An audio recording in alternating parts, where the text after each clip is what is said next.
নমস্কার সবাইকে, আমার নাম প্রেমিকা Mukherjee. Good evening to everyone and happy women's day to all the lovely leaders. আমার সম্বন্ধে একটা ছোট্ট ইন্ট্রোডাকশন দিয়ে আমি সেরকম কোনো স্পিচ কখনো দিইনি, সেরকম দিতেও পারি না কোনো স্পিচ।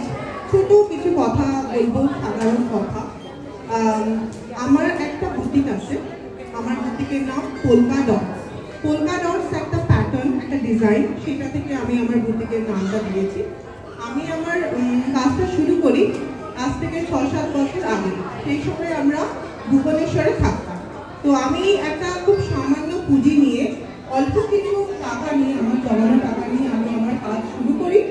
আর প্রথম দিকে আমি কিছু এক্সিবিশন করি, জানি না হয়তো প্যাশন বা অন্য কোনো কারণে আমি আস্তে আস্তে এই লাইনে চলে আসি। আমার বুটিকের দিকে বা হ্যান্ডলুম শাড়ির দিকে আমার বেশ ইন্টারেস্ট গ্রো করে আস্তে আস্তে। আমাকে বেশ ফ্যাসিনেট করে এই ইন্ডাস্ট্রিটা। তো এদিকে আমি চলে আসি। প্রথম দিকে আমি কিছু এক্সিবিশন করতাম, তারপরে এক্সিবিশনে আমরা শোকেস করেছি ইন্ডিয়ার বিভিন্ন স্টেটের যে স্পেশালিটি আছে, যে অথেন্টিক হ্যান্ডলুম অ্যান্ড হ্যান্ডক্রাফটের যে শাড়িগুলো আছে, যেটা আমাদের বিভিন্ন স্টেটের তাঁতি ভাইরা যে শাড়িগুলোকে তৈরি করে নিজেদের হাতে, নিজেদের দিনের সারা মাসের ঘন্টার পর ঘন্টা পরিশ্রম করে যে শাড়িগুলো তৈরি করে, আমরা সেগুলোকে শোকেস করেছি আমাদের বুটিকে। তো সেই শাড়ি দিয়েই আমরা কাজ শুরু করি। আমরা শুধুমাত্র কারিগরদের সাথেই কাজ করেছি। আর এক্সিবিশন যখন করি আমরা কাস্টমারদের থেকে আমাদের ভালো রেসপন্স আসতে থাকে, সবাই খুব পছন্দ করে। তারপর আস্তে আস্তে ইন্টারেস্টটা আরও গ্রো করে, সাহসটাও আরও আস্তে আস্তে বাড়ে। তারপরে আমি একটা বুটিক নিই ভুবনেশ্বরে। বুটিকটাও ঠিকঠাক ভালো রান করে, আপনাদের সবার আশীর্বাদে খুব ভালো রান করে, কাস্টমাররাও খুব ভালো রেসপন্স দেয়। তারপরে ভুবনেশ্বরে আমরা 5-6 বছর এরকম ছিলাম। তারপরে এই কয়েক মাস হলো আমরা কলকাতায় চলে এসেছি। এটার কারণ হচ্ছে আমার হাজবেন্ডের জব চেঞ্জ, তো তার জন্য আমাকে কিছুটা অ্যাডজাস্ট করতে হলো। এখন কলকাতায় আমরা অনলাইনে কাজ করছি, ফেসবুক, ইনস্টাগ্রাম আর ইউটিউবের মাধ্যমে। আর তার সাথে আমাদের একটা কলকাতায় স্টোরের জন্য কাজ চলছে। আমরা দেখছি যত তাড়াতাড়ি সম্ভব কলকাতাতে একটা আমরা স্টোর শুরু করতে পারি, স্টোরের কাজ শুরু করতে পারি। আর আজকে ওমেন্স ডে, তো ওমেন্স ডে যেহেতু আজকে, সেজন্য আমার ওমেন ইন্ডিপেন্ডেন্স বা ওমেন এম্পাওয়ারমেন্ট নিয়ে কিছু কথা বলা দরকার।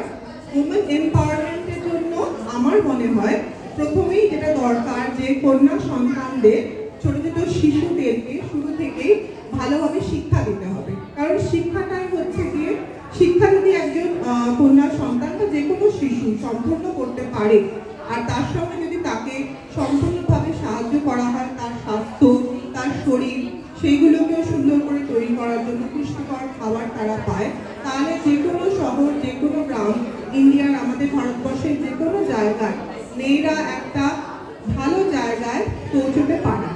যদি তারা পড়াশুনো শেষ করতে পারে, সম্পূর্ণ করতে পারে, তাহলে তারা ভালো মন্দ, সঠিক কোনটা ভুল সেটা বিচার করতে পারবে। তাদের নিজেদের স্বার্থটা তারা একটু রক্ষা করতে পারবে, আর তার সাথে কিছু কাজও করতে পারবে। আমরা মহিলা, আমাদের তো সংসার করতেই হবে, আমরা সবাই সংসার করি। সংসারের সাথে সাথে আমার মনে হয় ফিনান্সিয়াল ইন্ডিপেন্ডেন্সও সব মহিলাদেরই প্রয়োজন আছে। সেই জন্য তার জন্য একটু সময় আমাদের মহিলাদের বার করতে হবে সংসারের ফাঁক থেকে। সংসার করতে করতেও একটু সময় বার করতে হবে। জানি কাজটা খুব একটা সহজ নয়, কারণ সংসার করা, তার সাথে কাজ করা, দুটো একসাথে ম্যানেজ করা বেশ ডিফিকাল্ট। কিন্তু আমরা মহিলারা চাইলে আমরা কি না পারি, আমরা দশভুজা, আমরা চাইলে আমরা সব কিছু করতে পারি।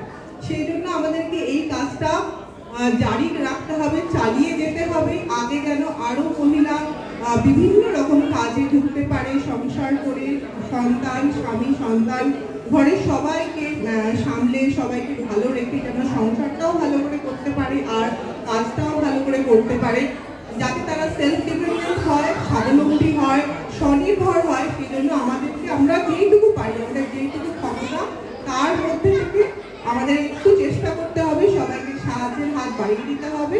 আমিও চাই ভবিষ্যতে যেন এই কাজে আমি একটু হলেও সাহায্য করতে পারি, এটাই আমার ইচ্ছা। এই বলেই আমি